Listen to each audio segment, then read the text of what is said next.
오늘 하나님께서 우리에게 주시는 말씀은 하나님께 드릴 전리품들입니다. 하나님께 드릴 전리품들. 오늘 이 내용은 지금 현재 지형적으로, 지리적으로 생각할 땐 아직 가나안 정복이 안 된 거예요. 요단강이라는 강을 기점으로 해서 이쪽이 이제 지금 이들이 함께 있는 모압 평지, 요단 동편입니다. 그렇게 따지면 가나안은 요단 서편에 있어요. 지금 이곳에서 벌어진 사건이에요. 이곳은 지금 요단강을 건너기 직전에 가나안 정복을 앞두고 있는 시점인데요. 이때 지난번에 우리가 너무 하나님 앞에 가슴 아팠던 그 바알볼 사건, 그래서 미디안의 여인들의 성적 유혹에 꿰어서 종교적인 타락, 육체적인 이런 타락을 일으킴으로 말미암아 연병으로 이스라엘의 마지막 남았던 출애굽 1세대가 완전히 죽게 되는 그런 사건을 통하여서 이들이 이런 잘못을 범하게 했던 미디안에 대해서 하나님의 명령을 따라 이 미디안을 진멸하고 그로 말미암아 장차 가나안의 정복도 이와 같을 것이다. 그리고 무엇보다도 같은 이 맥락에서 가나안의 이 범죄함으로 인하여서 우리가 그것에 동화되고 그것에 오염되어서 하나님께로부터 멀어지게 할 수 있기 때문에 우리가 철저히 진멸해야 된다라는 이런 교훈을 남기는 그런 사건이 되겠습니다. 이 본 내용이 굉장히 긴 것 같지만 크게 따지면 기승전결로 나눕니다. 그래서 1절에서 12절까지는 미디안 징벌을 위한 전쟁 내용이 나오고요. 그 다음에 13절부터 24절까지는 모세의 진노와 또 정결례에 대한 내용이 나옵니다. 그리고 25절에서 47절까지는 전쟁으로 탈취한 전리품들을 어떻게 분배할 것이냐, 그리고 48절에서 54절까지는 하나님께서 승리를 주신 이 승전에 대한 감사 예물을 드리는 내용으로 구성되어 있습니다. 봅시다. 여호와께서 모세에게 말씀하여 이르시되 이스라엘 자손의 원수를 미디안에게 갚으라. 그 후에 내가 내 조상에게로 돌아가리라. 그래서 하나님께서 미디안을 정복하라는 명령을 하십니다. 이 내용은 이미 민수기 25장에 보면 미디안을 진멸하라는 말씀이 이미 계셨어요. 근데 그게 지금인 거예요. 그게 지금.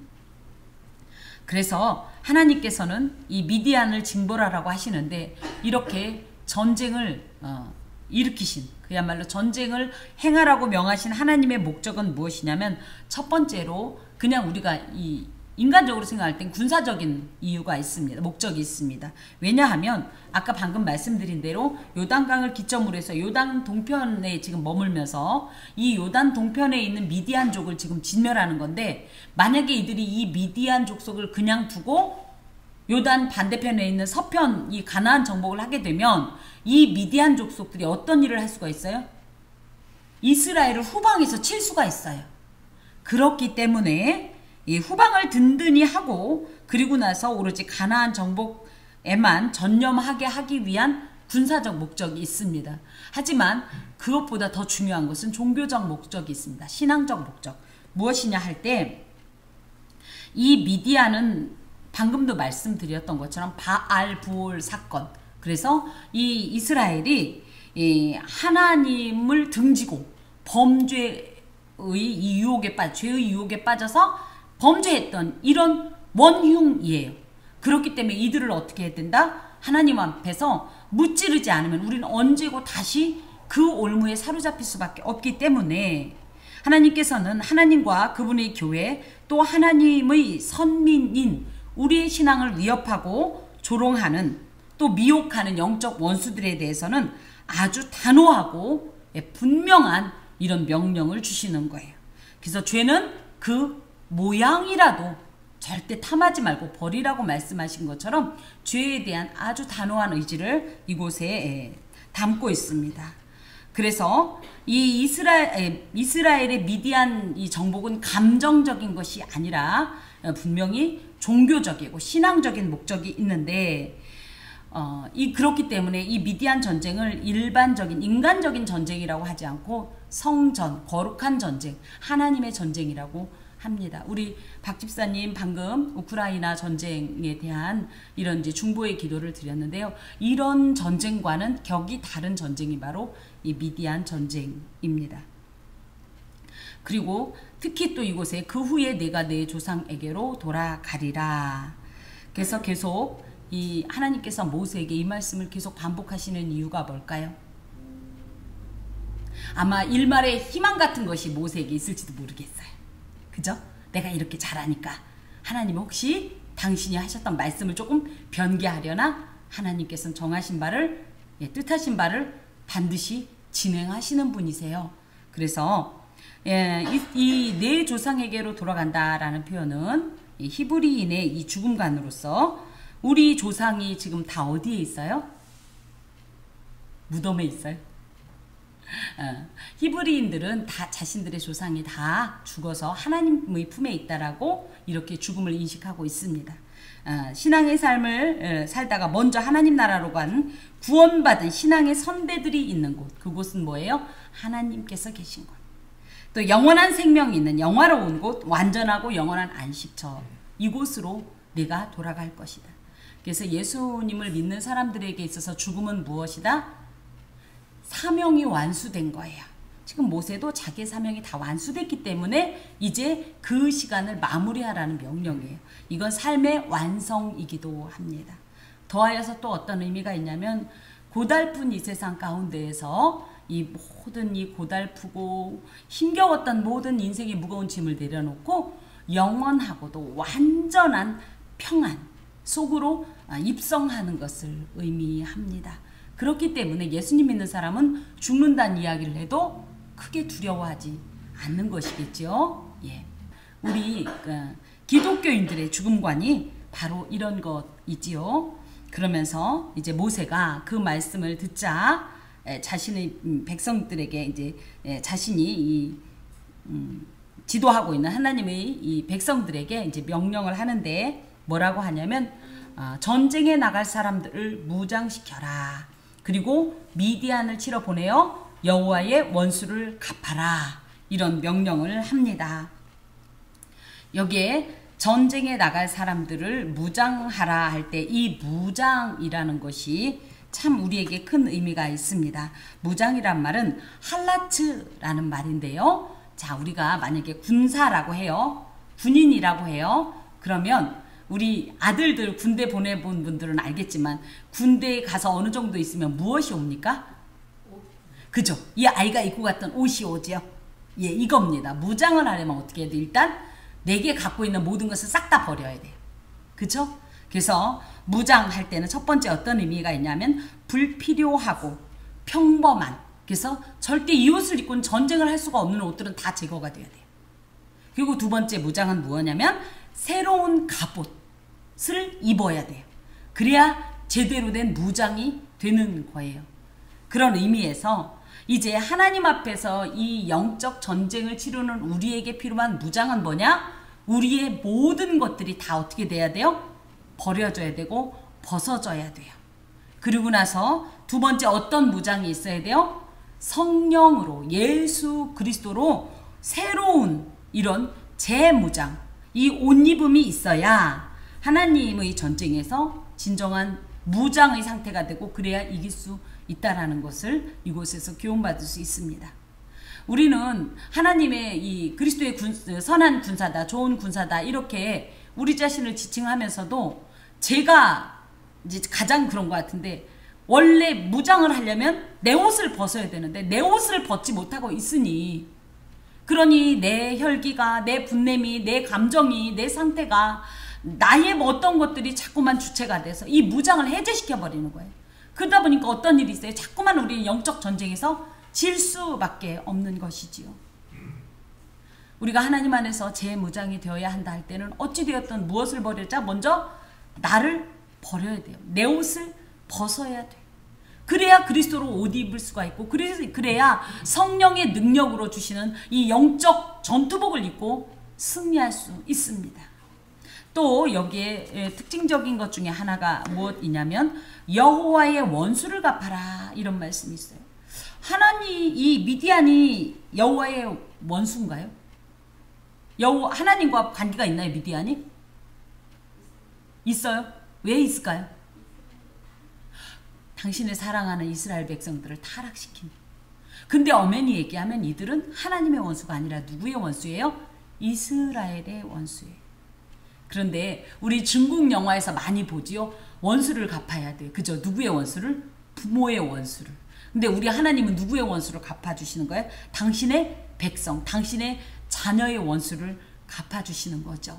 여기에 이 원어상으로 보면 여호와의 이 원수를 갚다라는 표현은 여호와의 복수를 집행하라라는 뜻으로 그리스도인을 유혹하여 하나님께로부터 멀어지게 하는 일들이 곧 뭐다? 하나님과 원수되는 행동이다. 그렇기 때문에 그것은 철저하게 파멸시켜야 된다라는 것을 의미합니다. 하나님과 멀어지게 하는 나의 모든 속성들, 나의 모든 상황들, 관계들, 이 모든 것들을 내 입장이 아니라 누구의 입장에서 이것 때문에 우리가 하나님께로부터 자꾸 멀어짐으로 하나님의 관점에서 하나님의 복수를 집행하는 관점에서 우리가 하나님의 원수를 갚는 삶이 되어야 합니다. 더하여서 각 지파에서 1000명씩 이스라엘 100만 명 중에서 12,000명을 택하여 무장을 시킨다라고 할 때 이 영적 전쟁에는 한 지파도 빠지지 않았다는 거죠. 그죠? 12지파가 다 모였기 때문에 1000명씩에서 12,000명이 군사로 이렇게 편성이 되는데 여호와의 전쟁, 이 영적 전쟁에는 신앙인 모두가 반드시 참가가 되어야 돼요. 반드시 이것에 참여가 되어야 되고요. 포기하거나 거부하는 건 불가합니다. 우리는 모두 하나님의 영적 전쟁에 부름받은 군사로서 어떤 상황에서라도 사탄의 유혹에 의해 범죄하는 자리에 범죄하는 자로 넘겨지지 않기 위해서는 오히려 그런 얘기하죠. 전쟁이 일어나면 제일 위험한 사람이 우리는 군인들인 줄 알죠? 그런데 아니래잖아요. 후방에 남겨진 이들이 더 위험하다는 거예요. 우리가 6.25 전쟁 때 많은 전사자들이 있었습니다만은 실제로 후방에서 죽어간 사람들이 그 못지 않지요. 그렇기 때문에 오히려 이 전쟁을 피하고 도망간다고 해서 우리가 안전한 것이 아니에요. 예수 그리스도께서 주신 온전한 영적 전투복을 입고 성령의 권능으로 새롭게 우리를 무장하고 하나님의 이 전투에, 이 영적 전쟁터에 참가하는 자만이 반드시 승리할 수 있습니다. 자, 그러면서 5절에 모세가 각 지파에 1000명씩 싸움을 보내매 제사장 엘르아살의 아들 비느하스에게 성소의 기구와 신호 나팔을 들려서 그들과 함께 전쟁에 보냈다. 이런 내용이 나옵니다. 이것은 하나님께서 뭐 하라고 그랬어요 원래? 야 너네들 전쟁 나갈 때 뭐 해라? 나팔 불라 이랬잖아요. 나팔 불라고 그랬어요. 왜? 하나님 도와주세요 라는 사인을 보내라. 말하지 않아도 우리 주님은 아셔요. 그죠? 그래도 우리는 어떻게 해야 돼요? 아이고 하나님 아시니까 알아서 하겠지가 아니라는 거예요. 그래도 우린 뭐 해야 돼요? 구해야 돼요. 나팔을 불어야 돼요. 그래도 기도해야 해요. 하나님 다 아시잖아요로 끝날 게 아닌 거예요. 하나님 앞에 나팔을 부는 인생이 되어야 합니다. 영적 전쟁에 나가서 우리는 우리의 힘으로 절대 이길 수가 없어요. 그럴 때 누구의 도우심을? 하나님의 도우심을 구하는 하나님을 향한 나팔을 외쳐 불 때 하나님께서 도우시고, 또 한 가지는 우리가 나팔을 불면 어떤 일이 있어요? 하나님이 도우셨다는 걸 알게 돼요. 나팔을 불지 않고 우리끼리 그냥 전쟁에 나갔다 할 때는 어떻게 돼요? 하나님과 무관한 전쟁이 되는 거예요. 근데 우리가 하나님께 나팔을 불면 어떤 일이 돼요? 하나님이 이 전쟁에 도움이 되시는 거예요. 참전하시는 용사가 되어주시는 거예요. 그것도 적절히 그냥 수적으로만 도와주는 정도가 아니라 양적, 질적으로 그 어떤 것도 우리를 침해할 수 없는 절대적 권능자로서 완전한 승리를 주실 완전한 장수로 참전을 하신단 말이죠. 그런 의미에서 이들이 하나님 앞에 신호 나팔을 불게 되는 겁니다. 이 안에는 하나님께서 도와주셔야 이길 수 있습니다. 하나님이 계실 때만 우리가 승리를 할 수 있사오니 주여 도와주시옵소서. 그러면서 이 미디안과의 싸움은 육신적, 인간적 싸움이 아니라 하나님께서 함께 하시는 영적 전쟁입니다. 거룩한 전쟁이므로 반드시 이 거룩한 전쟁에 하나님께서 대장이 되셔서 우리와 함께 나아가 주시고 그리하여 승리케 하옵소서 이런 간구가 함께 들어 있습니다. 그랬더니 그들이 여호와께서 모세에게 명령하신 대로 미디안을 쳐서 남자를 다 죽였어요. 그 죽인 자 외에 미디안의 5왕 또 그 다음에 부올의 아들 발람을 칼로 죽였다. 네, 제가 이 말씀 드렸죠. 왜 이 부올의 아들 발람을 칼로 죽였을까 했을 때 우리가 이미 25장, 26장 등에서 발람에 대한 사건을 다룰 때 얘기했습니다. 이 발람이 어떻게 했어요? 자기가 아무리 저주기도를 영험한 저주기도를 아무리 주술을 베풀려고 해도 통하지 않는 이스라엘 백성들을 넘어지게 할 방법을 이 미디안의 장로들과 함께 그 발락에게 얘기해 준 거예요. 그것 때문에 이 미디안과 합세하여서 이스라엘이 넘어지게 한 자거든요.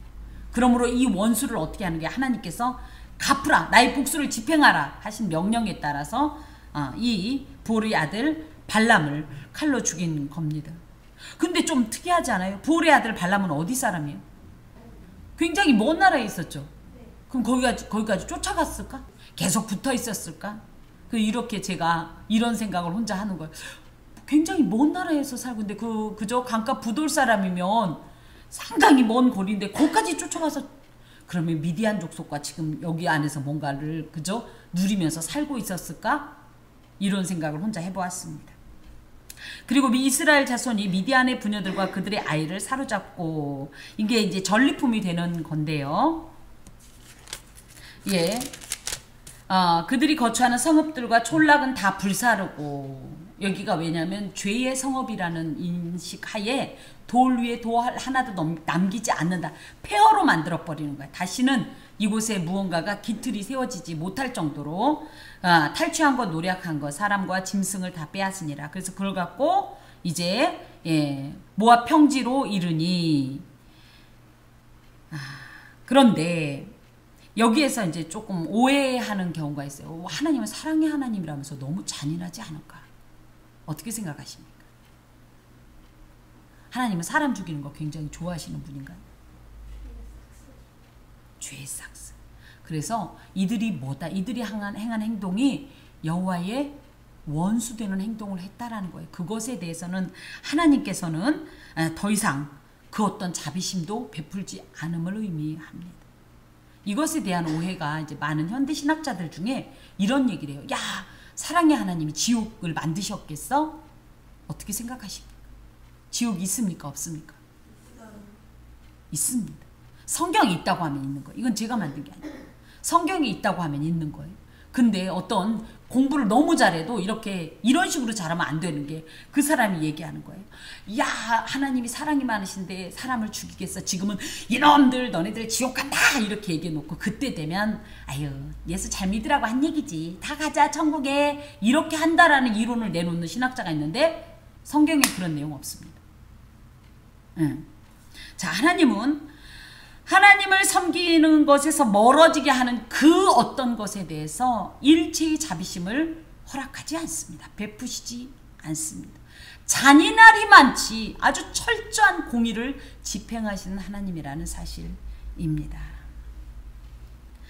자, 그러면서 모세와 제사장 엘르아살과 회중의 지도자들이 다 진영 밖에 나가서 영접하다라는 표현은 이 환대하다라는 뜻을 갖고 있어요. 그들을 축하하면서 그 승리를 정말 치하하는 이런 자리인 거예요.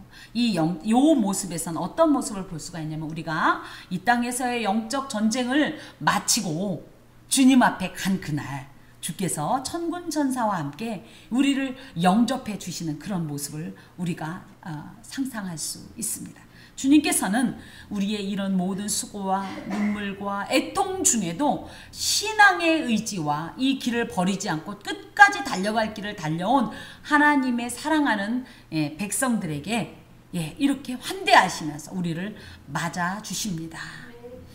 그런데 모세가 이렇게 영접하러 이제 하다 보니까 무엇을 발견했냐면요. 15절에 보니까 너희가 여자들을 다 살려두었느냐. 여자들을 살려둔 거예요. 거기다 대고 17절에 보면 아이들 중에 또 아이들도 끌고 왔는데 남자들을 또 끌고 온 거예요. 남자 아이들을. 이게 이제 문제가 됩니다. 그러면 누구는 그래요. 여자가 뭘 잘못했냐? 왜 여자한테 그러냐? 우리는 싸우지도 않았는데. 그런데 잘 기억하십시오. 이 미디안의 여자들이 누구냐면요. 이스라엘의 이 성적 타락에 아주 지대한 공을 세운 자들입니다. 공이라고 표현하면 안 되지만 미디안 입장에서. 그죠? 이스라엘을 넘어지게 한 주역이 바로 미디안 여자들이에요. 하나님 앞에 나와선 누구라도 이 정결함을 가지고 하나님을 대면하지 않으면 오히려 그것 때문에 어떤 일이 있어요? 그 진 전체를 부정하게 만들 수 있다. 이게 하나님의 나라, 그러니까 그냥 그때 그곳만 생각할지 모르지만 교회도 마찬가지입니다. 예배드리러 왔는데 우리에게 하나님 앞에 합당치 않은 것들이 있는 자체에서 그것으로 인해서 그런 어떤 영향력을 끼친다고 하면 이 전체가 하나님 안에서 거룩을 유지할 수 없기 때문에, 그래서 우리가 제일 먼저 하는 일이 뭐예요? 교회 오면 기도하죠. 기도할 때 아이고 안녕하십니까? 잘 부탁합니다. 이런 기도 하십니까? 오면 뭐 하죠? 정결하게 하나님 앞에 예배하기 위해서 굉장히 우리의 몸과 마음을 그죠? 정하게 하려고 회개하고 하는 이런 행위가 바로 이런 것과 유사합니다. 자, 또 쭉 보면 25절에 여호와께서 모세에게 말씀하여 이르시되, 그러면서 이제 이 전리품을 어떻게 분배할 것인가에 대한 명령을 주십니다. 보면 굉장히 세세하게 이렇게 주시고 계신데요. 이 내용을 좀 정리를 해봤습니다. 그래서 전리품을 어떻게 한다? 크게 반으로 딱 나눈다. 전체 전리품을. 그 대신 개인적으로 취한 탈취물은 건드리지 않습니다. 공동으로 이 취한 전리품, 그래서 그 전리품에는 양, 소, 나귀, 여기 처녀, 그 다음에 이제 들이 있는데 이것을 처음에 딱 2분의 1로 나누어서 이 반은 누구에게 주냐면 전쟁에 나갔던 군사들에게 줘요. 그리고 이 2분의 1은 누구에게 줘요? 전쟁에 나가지 않았지만 어찌되었든지 이 회중들도 이 전쟁을 함께 치른 자들이라고 생각하고 이들에게 줍니다. 크게는 이렇게 주는 거예요.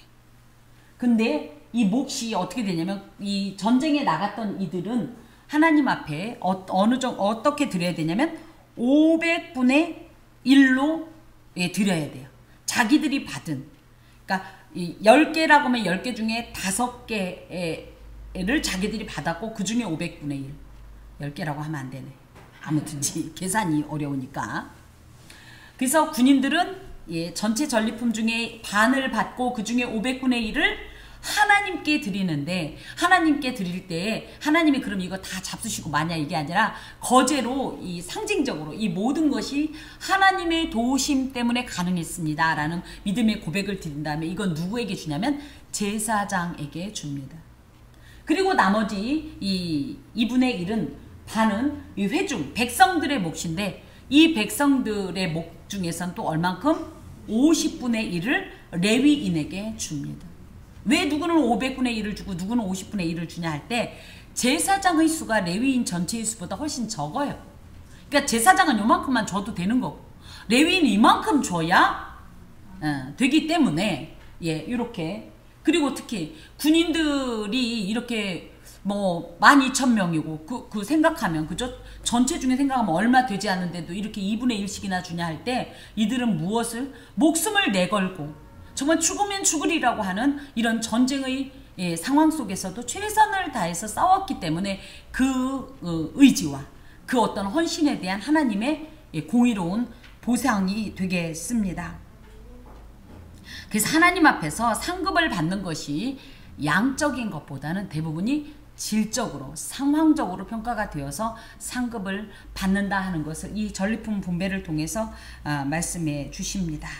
더하여서 이것을 하나님께 바친다라는 말이 왜 있냐. 이 28절에 보면 이렇게 되어 있죠. 전쟁에 나갔던 군인들은 사람이나 소나 나귀나 양떼의 500분의 1을 여호와께 드릴지니라 할 때 이 여호와께 드리는 게 뭐야? 세금이야? 그게 아니라 하나님께서 이기게 하셨습니다 라는 고백과 인정과 함께, 특히 우리가 역시 실력이 좋아하는 교만이 아니라 감사함으로 하나님의 존귀함을 높이 찬양하는 어떤 그런 의미이고요. 하나 더는 아까도 제가 잠깐 언급했습니다마는 하나님께 신호 나팔을 울려 불면 하나님께서 이 전쟁에 그죠?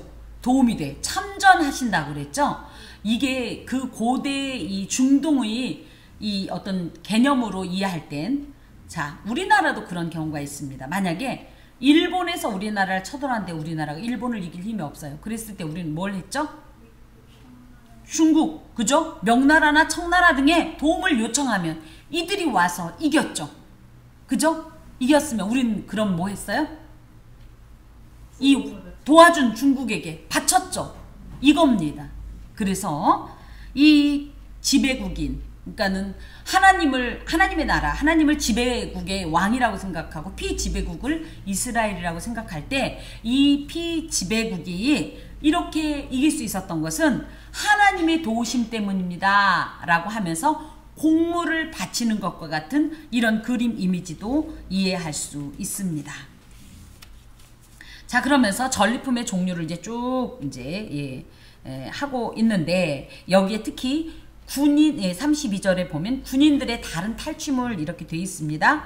이 군인들의 탈취물이 무엇이냐 하면 50절에 보면 금, 폐물, 뭐 발목마 뭐 이런 것들입니다.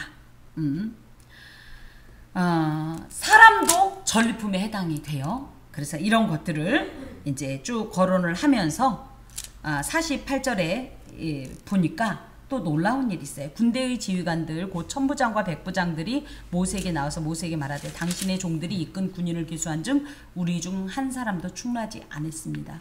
군대를 전쟁을 하고 나면 뭐예요? 몇 명이 살아남았고 몇 명이 죽었나를 다 계수하게 돼 있죠. 그런데 놀라운 하나님의 기적을 그때서 발견한 거예요. 뭐예요? 12,000명이 나갔는데 12,000명이 다 살아 돌아왔어요. 어떤 전쟁에서 이런 일이 있습니까? 어떤 전쟁에서? 그랬더니 이들이 너무너무 감동한 거예요. 이론적으로는 알고 있었죠. 그래, 하나님께서 도우신다더라. 그 실제로 홍해를 건널 때 어떤 일이 있었죠? 이스라엘 백성들은 한 사람도 죽지 않고 빠져 죽지 않았는데 애굽 군대는 거기에 몰살당했죠.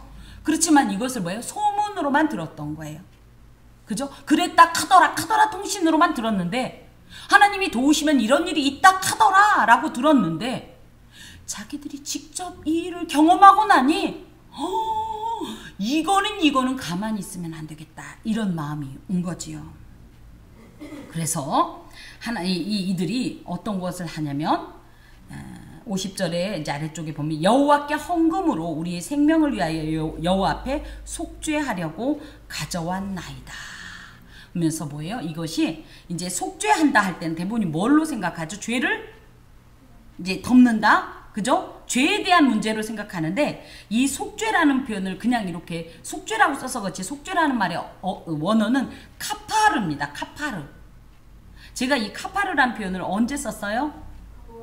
노아의 방주 때 사용했던 그 목재 이름이 뭐예요? 고페르 나무예요. 고페르. 우리는 옛날 잣나무라고 알고 있었는데 고페르 나무입니다. 그 나무 이름이. 또 거기에 모세의 이 방주를 만들고 나서 나무니까 사이사이 틈이 벌어졌을 때 뭘 칠했죠? 역청이요. 역청이 또 코페르입니다. 그리고 나서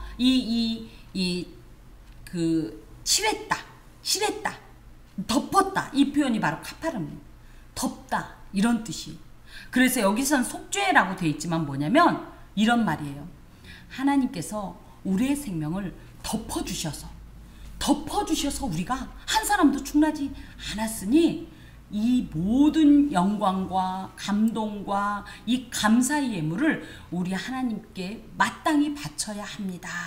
라고 보답의 예물을 드린 거예요. 우리를 살려주시고 이런 기적을 베풀어 주신 하나님께 너무너무 감사해서 보답의 예물을 드린 것이 바로 이런 지금 이 속죄의 예물이 되겠습니다.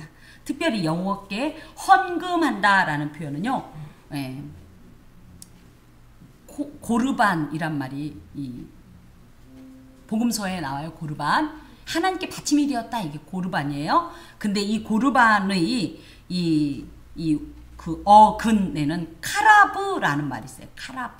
카라브라는 말은 뭐냐면 하나님께 가까이 간다라는 뜻이에요. 그래서 물론 하나님 앞에 헌금하기 위해서 봉헌하기 위해서도 가까이 갈 수 있지만 가까이 간다라는 것은 하나님을 그만큼 사랑하고 하나님을 기뻐하고 너무너무 감사한다는 의미를 함께 가지고 있습니다. 그래서 제가 종종 말씀드리는 것이 하나님께 예물을 드릴 때 절대 조건부로 드리면 안 된다라는 표현이 그저 하나님께 가까이 가고 싶은 그 마음 자체가 이미 봉헌인 거예요. 그래서 이들이 이런 하나님 앞에서 예로 우리의 조상들로부터 소문만 들었던 이것이 실제하는 것을 발견하고 너무너무 놀랍고 감사해서 자원하여서 자기들이 가진 모든 것, 자기들이 원래 취했던 건 다 자기 몫이에요. 그런데 이걸 어떻게 했어요? 모조리 다 누구도 개인적으로 취하지 않고 싹 다 하나님께 드리는 이런 모습입니다. 처음에 이들은 어떻게 했었냐면요. 이 재물에 눈이 어두워서 그죠? 또 이 인간적인 정리로 그죠? 사람 죽이는 게 좋아요? 아무리 원수라도 기쁘지 않습니다.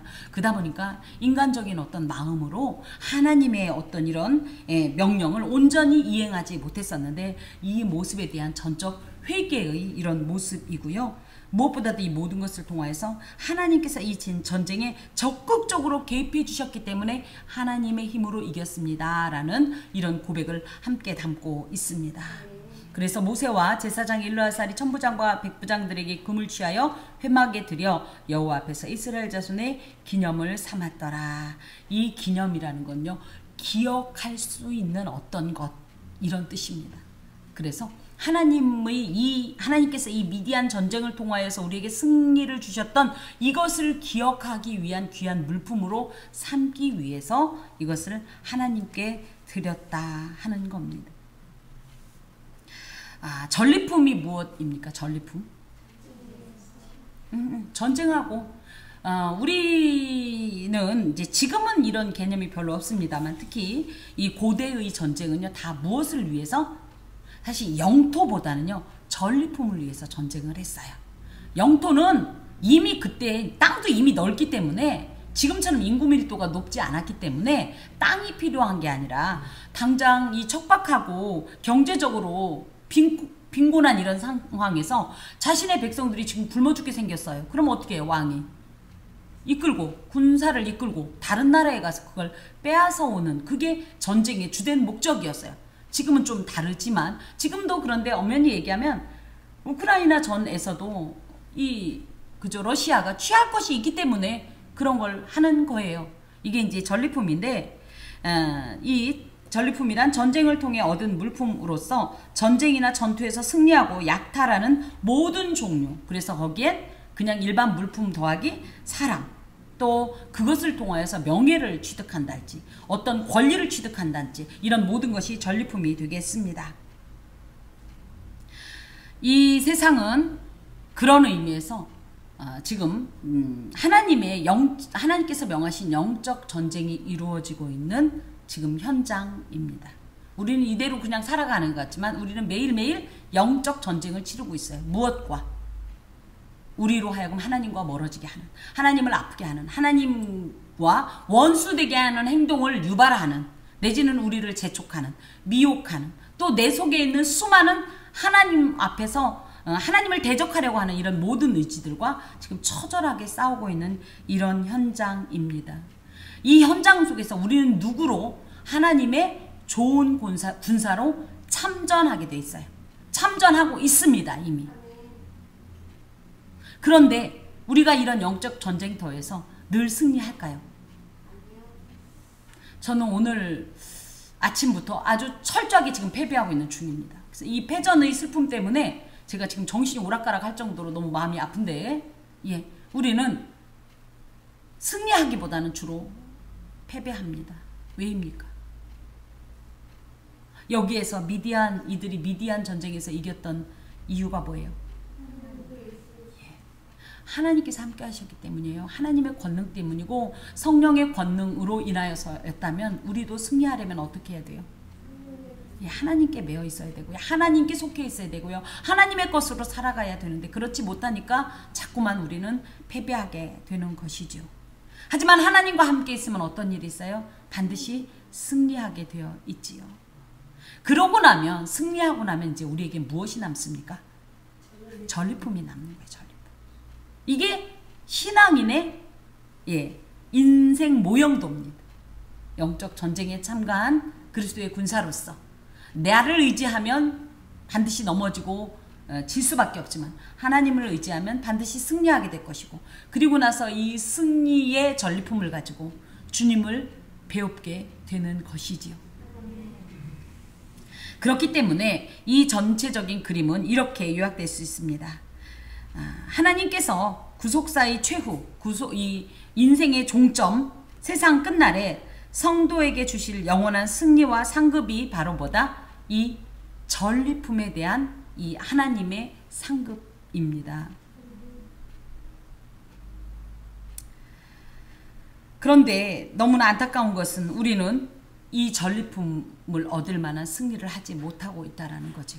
이 전리품은 그러면 우리가 어떻게 취득할 것인가? 방금 말씀드린 대로 그리스도의 권능으로, 성령의 권능으로 무장될 때만 이 전리품을 취득할 수 있습니다. 승리할 수 있고 취득할 수 있다라는 것이죠. 그래서 우리에게 요구되는 것이 뭐예요? 영적 전투복이에요. 그것이 무엇입니까? 바로 에베소서 6장 11절에서 18절에 나오는 하나님의 전신갑주가 되겠습니다. 한번 읽어봅시다. 시작. 마귀의 대적하기 위하여 하나님의 전신갑주를 입으라.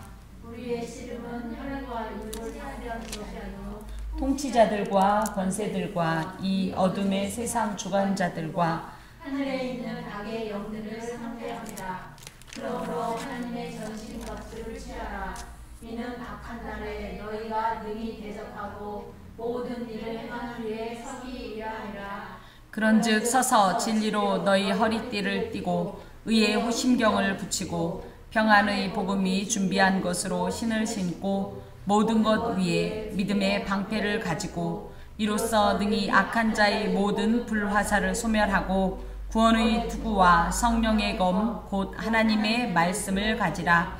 모든 기도와 간구를 하되 항상 성령 안에서 기도하고 이를 위하여 깨어 구하기를 항상 힘쓰며 여러 성도를 위하여 구하라. 이것이 바로 하나님께서 우리에게 주신 영적 전쟁터에서 반드시 입어야 할 영적 전투복이 되겠습니다. 이것으로 우리가 무장할 때 하나님 앞에서, 하나님 안에서 승리할 수 있고, 그로 인하여서 하나님 앞에 온전한 전리품을 드릴 수가 있는 것입니다.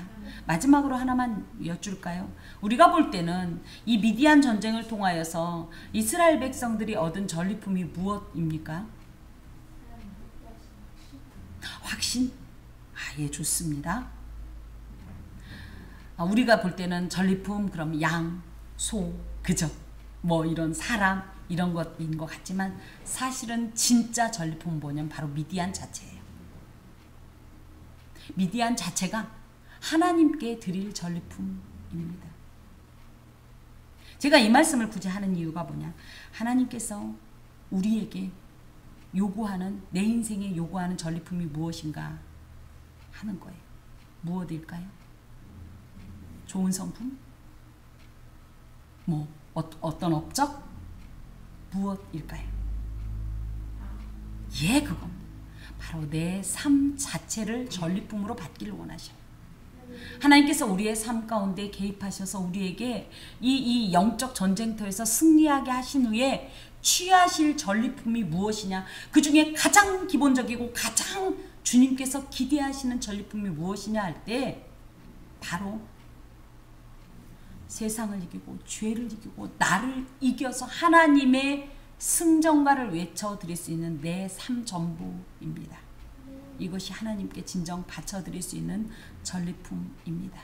오늘도 우리는 이 하나님 앞에 온전히 드릴 만한 전리품이 되기 위하여서 나를 제어하고 억제하고 그리스도의 좋은 군사로서 이 영적 전쟁터에서 성령의 권능과 도우심으로 이김으로 말미암아 하나님께서 원하시는 진정한 전리품을 올려드리는 삶이 되어야 하겠습니다. 기도합니다. 주님께 감사합니다. 하나님께서 원하시는 것이 바로 나 이것만, 우리의 모습은 너무나도 연약하고 부족하여 감히 주 앞에 전리품으로 드릴 만한 것이 되지 못합니다. 주님 도와주시옵소서. 내 모습 이대로 받아주시고 나의 약함을 도우사 온전하고 순전한 하나님 앞에서의 하나님께 올려드리는, 승리하신 하나님께 올려드리는 진정한 헌물되는, 진정한 전리품 되는 삶 되게 하여 주옵소서. 예수 그리스도의 이름으로 기도합니다. 아멘.